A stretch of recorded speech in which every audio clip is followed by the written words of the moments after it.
Hello मेरे प्यारे दोस्तों, कैसे हैं आप सभी लोग। उम्मीद है आप सभी लोग अच्छे होंगे, स्वस्थ होंगे, कुशल होंगे। कहानी के लिए मेरे चैनल को सब्सक्राइब कीजिए, कहानी को लाइक और शेयर ज़रूर कीजिएगा और कहानी कैसी लगी प्लीज़ कमेंट बॉक्स में ज़रूर बताइएगा। कहानी को लेकर कोई भी राय या सुझाव हो वो भी कमेंट बॉक्स में ज़रूर दीजिएगा। तो शुरू करते हैं हम आज की अपनी कहानी। गले के हार को हर जगह ढूंढ लिया था अर्चना ने।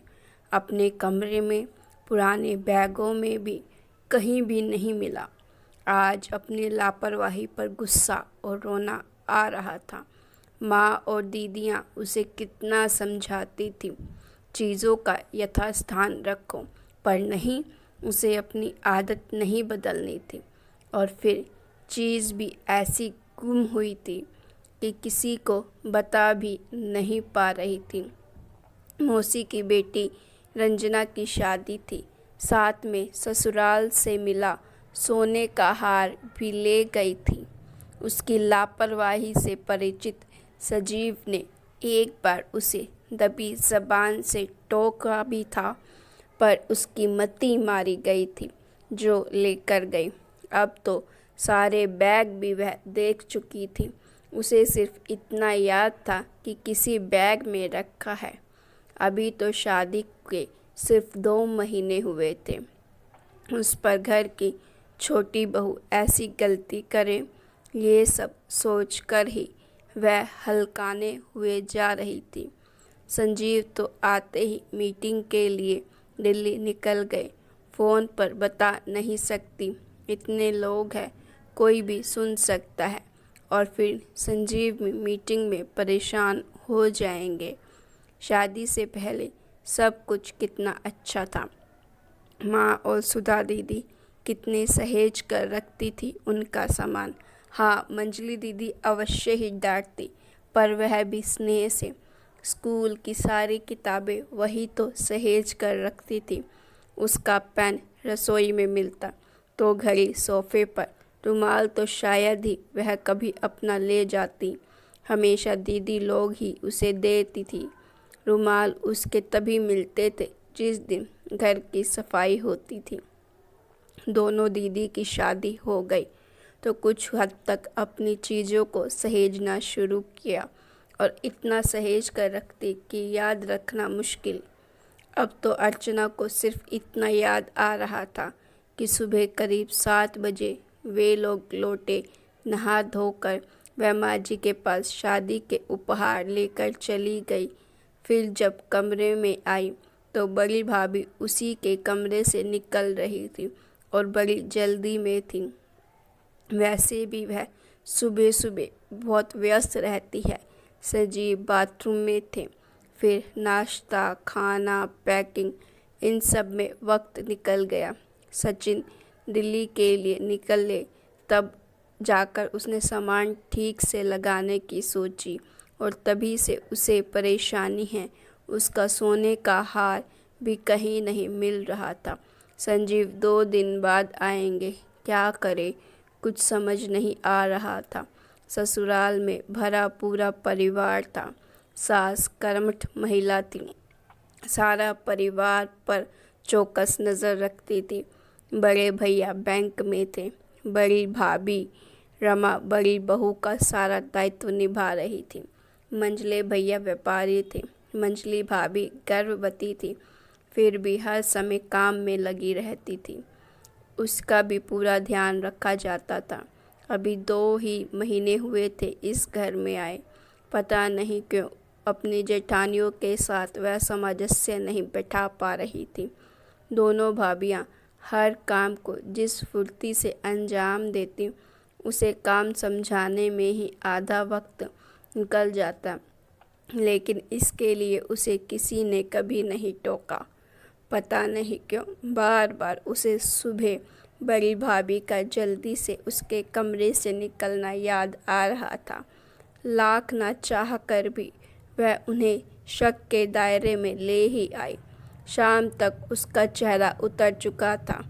वह पूरे घर की तलाशी तो नहीं ले सकती, दोनों भाभियों से पूछ पूछ कर थक चुकी थी। वह बताती भी तो क्या। शाम को माजी बाजार चली गई। दोनों भाई अभी लौटे नहीं थे।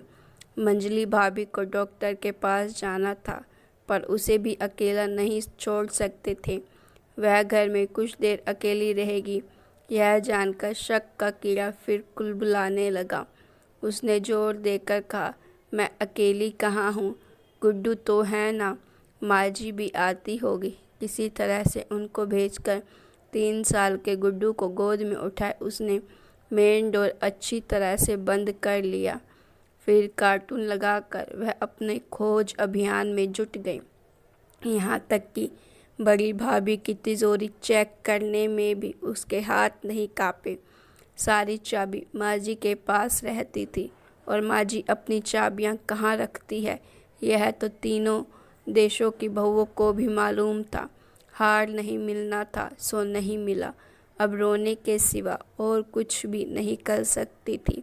उसे चिंता इस बात की थी कि ससुराल में भी शादी पड़ी थी और माजी ने 1 महीने पहले ही घोषणा कर दी थी कि तीनों बहुएं अपना अपना सोने का हार पहनेंगी। तभी डोरबेल की आवाज़ से उसकी तंद्रा टूटी। दोनों भाभियाँ लौट आई थी। बड़ी भाभी ने घुसते ही उसका हाथ पकड़ा और सीधे अपने कमरे के पलंग पर लाकर बिठा दिया। बिना किसी भूमिका से पूछा, अर्चना क्या बात है, क्या खोया है? सुबह से कुछ ढूंढ रही हो। अब छुपाने से कोई लाभ नहीं था। अर्चना ने रोते हुए सारी घटना उन्हें सुना दी। सुनकर चेहरे तो उनके भी उतर गए, लेकिन उसे शांत कर दोनों ही सोचने लगी। उधर अर्चना सोच रही थी, अभी भाषण होगा, फिर नसीहत दी जाएगी और माजी के आने के बाद शिकायत होगी। वह और जोर से रोने लगी।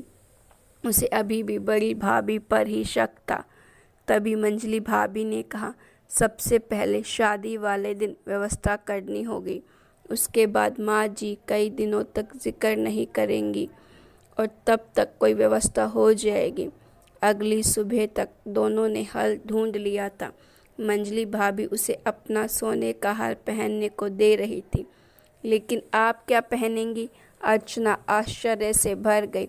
अरे मैं अभी इतनी भारी साड़ियाँ और गहने नहीं पहन पा रही हूँ, मुझे उलझन होती है। माँ जी को तो हम समझा लेंगे।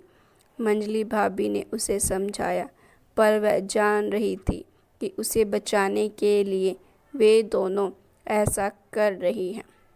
मन का मैल धुल रहा था जो आंखों के रास्ते बह रहा था। बड़ी भाभी ने आंचल से उसके आंसू पूछते हुए कहा, चल तुझे एक अच्छी खबर सुनाती हूँ। उस दिन तेरे कमरे की दराज में कुछ सामान रखा था, लेकिन ऐसी आपाधापी हुई कि चाबी लेना ही भूल गई। हमने तेरे लिए कामदानी लहंगा लेकर आई थी, सोचा तेरी अलमारी में रख देंगे और तुझे सरप्राइज़ देंगे, लेकिन तुझे दुखी देख हमने ही यह राज खोल दिया। शाम तक सब सामान्य हो चुका था। रात को संजीव लौट आया था। आते ही उसने अर्चना को खींचते हुए अपने कमरे में ले गया। क्या कर रहे हो संजीव, पागल हो तुम, मुझे कर दोगी? ये देखो। सचिन के हाथ में सोने का हार। देख अर्चना स्तंभ थी।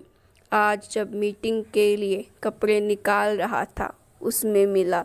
समझो मेरी हालत, ना होटल में छोड़ सकता था और ना साथ ले जा सकता था।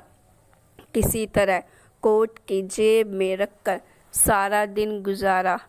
चाहत तो तुम्हें बता सकता था, लेकिन सोचा देखूं तुम्हें कब याद आता है। अर्चना को याद ही ना रहा कि साथ ले गए बैगों में से एक तो सचिन अपने साथ लेकर गया था। बस उसे ये गलती हुई कि आते ही उसने सोने का हार यथास्थान नहीं रखा। अर्चना सोच रही थी कितना विष घुल गया था उसके मन में, पर वह खुश थी कि वह इस वृक्ष को उसने पनपने नहीं दिया। हार ढूंढने में भले ही उसे सफलता नहीं मिली हो, पर अपनी दोनों दीदियों को उसने ढूंढ लिया था, बस उनके चेहरे ही तो बदल गए थे। हार हाथ में छिपाए रसोई की ओर बढ़ गई। आखिर उसे भी चिंता मुक्त जो करना था। तो गाइज़, आपको ये स्टोरी कैसी लगी? अगर अच्छी लगी हो तो प्लीज़ लाइक ज़रूर करें मेरी स्टोरी को, और अपने इस चैनल को सब्सक्राइब भी ज़रूर करें।